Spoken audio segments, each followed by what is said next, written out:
It's living in constant fear. It's as simple as doing basic everyday things. It's as simple as just existing. Hi everyone, welcome to or welcome back to my channel. My name is Tasha and I create content in beauty, fashion, and lifestyle. Today I'm going to be doing a sit down, get ready with me video, and I wanted to speak with intention. I want to address the devastating state of the country currently due to the policing of Black men, Black women, and sadly to say, our Black children. Why am I speaking about this? Obviously, I'm Black. As Black as they come. The racial injustice that has been going on since Christopher Columbus basically discovered America. Not only am I Black, I am an immigrant. I'm Black, I'm an immigrant, I'm a woman, all those odds that are basically against you, but that's another topic for another video. But when I first came to America, I lived in Alabama. I started school and I was literally the only Black person in the school. The only Black person. So I am no stranger to racism. I am no stranger to feeling like the Black token friend. I am not a stranger to people's ignorance. I have a strong belief that a parent should never have to bury their child. I don't think that's how the story was ever written. I don't think that's how the story should ever go. I don't want my child to go outside to play with an aerosol gun and not come back inside. I don't want my child to go to the corner store to buy some skills in Arizona and don't come back home. My child to be in his home or in her home sleeping and still don't wake up the next day. As a child, I don't want my mother to go hang out with her girlfriends for the weekend and doesn't come back home to me and my brothers and my sisters. And God forbid, you know, if there's a cop with his knee pretty much on my son's neck and he used his last dying breath to call out for me, like, really? Okay. Like, how do you stomach that? How do we live with that? And I know as a Black woman, as a Black mother, I've always have the word strong attached to us. Oh, she's a strong Black woman. I don't want that word to be stringed along every time y'all mention any Black person, for the simple fact that, oh, they're able to handle it. They've been going through it for over 400 years. Really? Really? You can imagine what that does to somebody's mentality.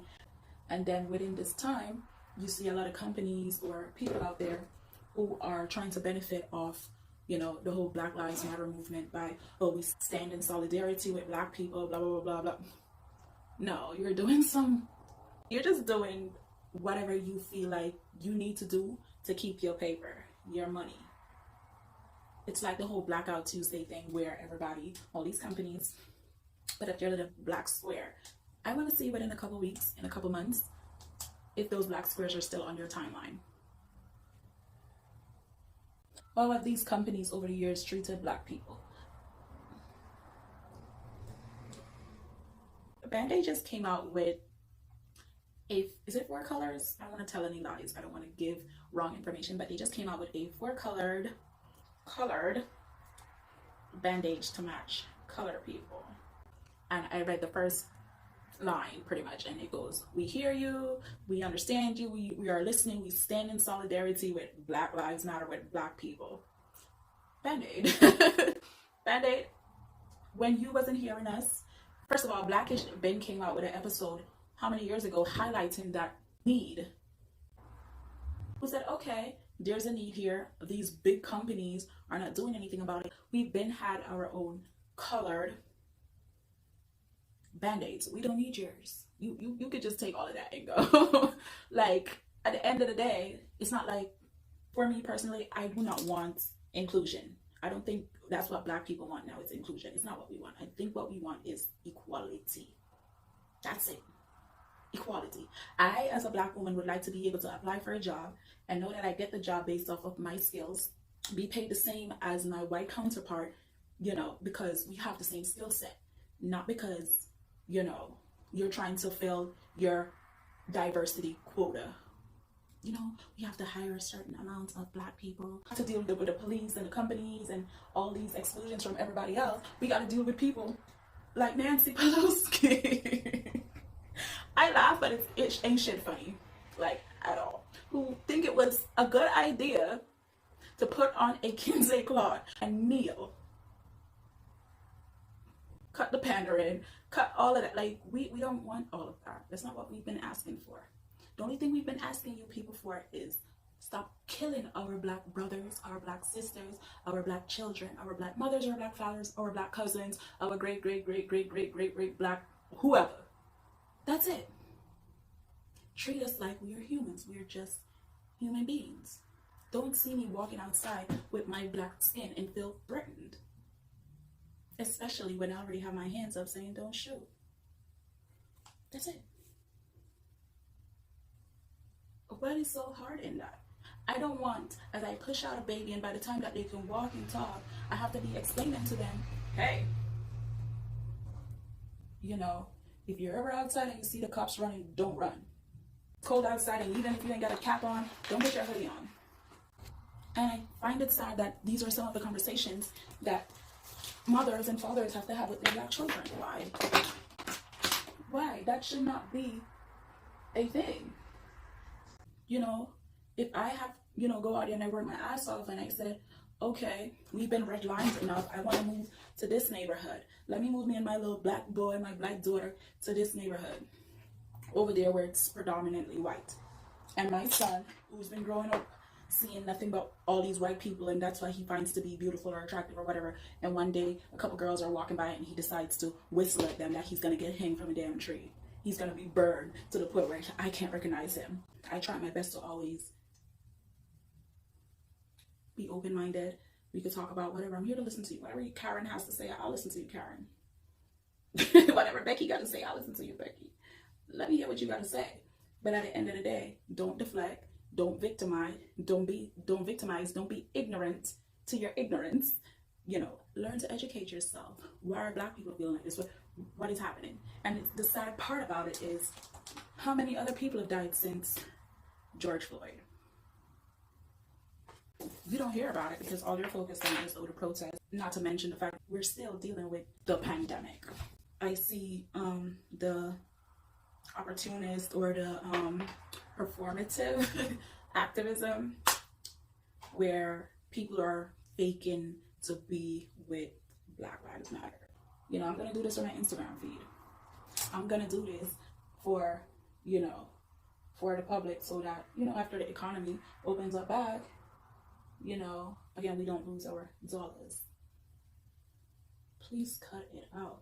This is not something that, you know, we're just doing for now while it's trending, and then 2 weeks from now we go back to our regular lives. It's just like a pandemic. You'll never able to go back to what it was before the day the pandemic hit. We'll never go back to that state. We'll never go back to that state. I, for one, as a black woman, as a black person, as a black human being living in America, where there's this big issue with racism, I will never be able to go back to what it was before, or because now they arrested the killers. One of them just got out on bail. Yeah, but yet you have behind bars who have way lesser charge for, you know, marijuana or this or that, and they've been sentenced to 20, 30, 40 years, life, death. These cops are out here murdering our black brothers or black sisters, and they're getting out on bail. Come on, America, you gotta do better. And stop with the victimizing. You are not a victim, ever. Nobody's not saying your life doesn't matter. We are saying that within this moment, because there's an oppression still based to our people, our life matter. Our black lives matter. Ever since Rihanna did that speech at the award where she said, tell your friends to pull up. My take on all of this is, if you're not gonna say something, if you're not gonna do something, shut up. That's it. Shut up. Or the black people, the black influencers, the black companies who, if you are also not saying anything, if you are a coon, have a seat somewhere. Have a seat. Please have a seat. Over it, over y'all. see so many influencers who come on here and they haven't said one word, but they're still letting you know, oh guys, if you want to know who did my hair, the link is in that. I tag them, on Instagram. I'm like, are you freaking serious? I don't care. It's mentally draining. It's physically draining. There was a video that I saw today where a cop was driving through a park, and then there was this little black girl who was walking in the park with her mother, and she put her hands up and basically was crying and telling the cop not to shoot her. It's living in constant fear. It's as simple as doing basic everyday things. It's as simple as just existing. I can't. That poor little girl. She was so scared and frightened and fearful for her life for just walking in the park with her mother. If that doesn't tell you guys something, I don't know, man. Or the parents who are out there who have been through this, or is currently going through it, or, you know, have to get up every day and live with that feeling that your child is no longer here. Imagine how they feel. I already feel so angry and tired and pained about it. I could just imagine what those mothers and fathers are going through. I could just imagine how they're coping on a day-to-day basis, seeing, you know, videos or George Floyd's daughter when she gets older, and, you know, the fact that every time she Googles her father or somebody talk about her father, you know, there's always going to be that video out there, all these videos out there of somebody's freaking knee on her dad's neck. That's painful for a child to grow up with and to live the rest of your life with. That's going to be so taxing on her mental health. Like, she's going to need so much love and support around her. You know, it's sad to say that, you know, I own a few of these brands who just do not frequent black people. Gucci, what happened to when they were just coming out with characters of black people in their fashion show on their website, selling blackface? Like, I'm good, but thank you. And what a lot of these consumers, people, buyers don't know is, which is why I say within the next couple weeks and months, I want to see how much of them are going to take down their black square, and I want to see how many of them who are saying they stand with black people and they see us and they hear us. First of all, how many black people are on your executive team? When I go on your website and I scroll down to the bottom and I click about us or meet the team down there, and I see 6, 7, 8 pictures, chances are none of them are going to be black. We are not these people's target audience. We're not their target demographic. They don't care for us. Tommy Hilfiger Ben said that years ago. Like, he doesn't want these whatever wearing his clothes. Point blank period. So what are we as consumers? When are we also as black people going to listen to these people? Is if you are going to do something, how is it affecting the other person? Is it mean? Is it cruel? Is it hurtful? Is it going to be causing people pain? If it is, don't do it.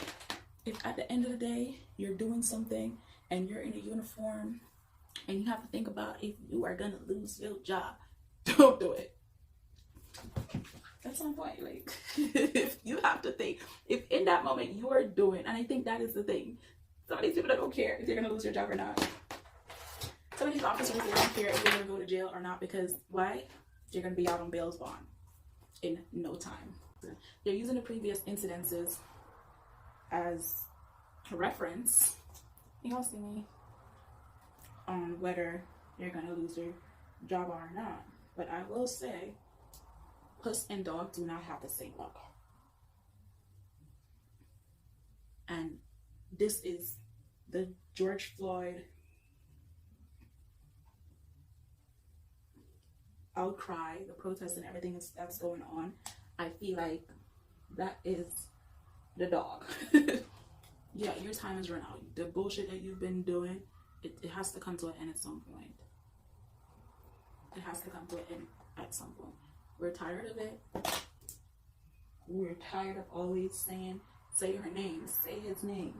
We shouldn't have to do that.